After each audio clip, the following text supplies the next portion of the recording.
Good morning, আমার নতুন একটা ব্লগে তোমাদের সবাইকে স্বাগত। আর আজকের ওয়েদার দেখো, এখনও পর্যন্ত তো মোটামুটি ভালোই আছে। আর এই যে স্নান টান করে রান্নার দিকে চলে এসেছি। আর আজকে বানাবো এই যে প্রথমে ঝিঙেগুলো একটু তেল দিয়ে ভালো করে ভেজে নেবো। তো ঝিঙেটা পুড়াবার জন্য করেছিলাম রেডি, কিন্তু আজকে যা বৃষ্টি চলে এসেছিলো, তারপরে ওই জন্য আর উনুন ধরানো হয়নি। তো কড়াইতেই নেড়ে নিলাম, কারণ ঝিঙেটা আজকে বেটে চাটনি বানাবো। আর এদিকে দেখো মাছ মাংস দুটোই বাবা নিয়ে চলে এসেছে। আর এই যে আমার ঝিঙেও একদম ভাজা হয়ে গেছে।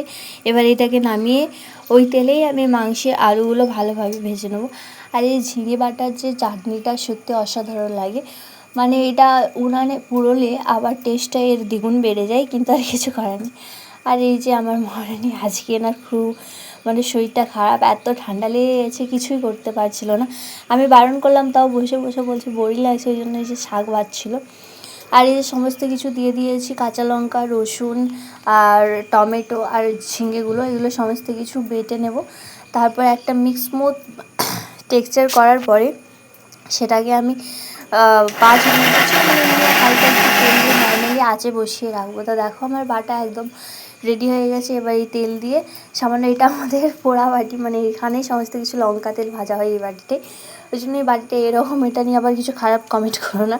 তো দেখো একপাশে মাংস বসিয়ে দিয়েছি, আর এই যে চুনো মাছগুলো আছে, এবার মাছ ধোবো আর বেসিনটা একটু পরিষ্কার করবো, বাসন পড়ে আছে। তো সমস্ত কিছু করার পরে এই যে আমার ফাইনালি মাংসও রান্না হয়ে গেছে। আমার মেয়ের জন্য আর বাবার জন্য তুলে বিনা ঝালে আমাদের একটু লঙ্কা দিয়ে দিয়েছি, কারণ সর্দির মুখে একটু ঝাল ঝাল না হলে ভালো লাগে না।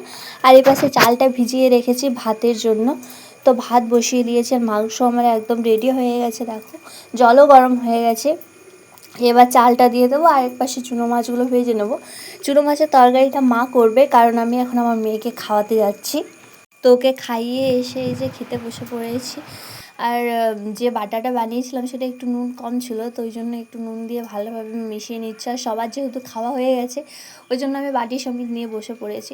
আর সত্যি এত সুন্দর লাগছিল খেতে, দারুণই আলাদাই একটা টেস্ট লাগছিলো। ওটা দিয়ে ভাত খাওয়া হয়ে গেছিলো। আমি এখন যেহেতু ডাইটিং আছি, তো একটু ভাত একটু রুটি মিশিয়েই খাচ্ছিলাম।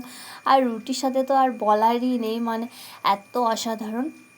তো বেশ মজা করেই খেয়েছিলাম। খাওয়ার পরে একটু রেস্ট নিয়েছি।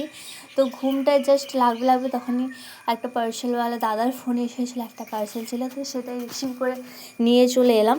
তো তারপর বিকেল টাইমটা একটু ফ্রেশ হওয়ার পরে আজ বেরিয়েছিলো, কালকে বেরিয়েছিলো রথযাত্রা। তো দেখো এটা আমাদের পাড়ার রথ ছিল।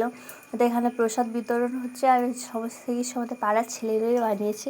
তো দারুণ হয়েছিল। দুটো সাইকেলের ওপর দুদিক থেকে এত দারুণভাবে আইডিয়াটা করেছে, কিছু বলার নেই, অসাধারণ হয়েছে রথটা। আর খুবই আনন্দ লাগে এরকম পাড়ার রথ দেখতে। আমাদের এখানে আশ্রমেরও বড় রথ বেরিয়েছিল, কিন্তু সেই টাইমে একটু ঘুমিয়ে গিয়েছিলাম, ওই জন্য ওই রথটা নেওয়া হয়নি। উল্টো রথের সময় অবশ্যই রথটা দেখাবো তোমাদের। আর সামনাসামনি তো রথের মেলা আছেই, কিন্তু যা বৃষ্টি পড়ছে এই কারণে দেখা যাক শেষ পর্যন্ত কি হয়। তো রথ দেখা তো হয়েও গেল, আর সাথে প্রসাদও পেয়ে গেলাম দেখো। আর আমার মেয়েও রেডি হয়ে বেরিয়ে পড়েছিল এই রথ দেখার পরে, বাজারে এই রথ দেখার জন্য।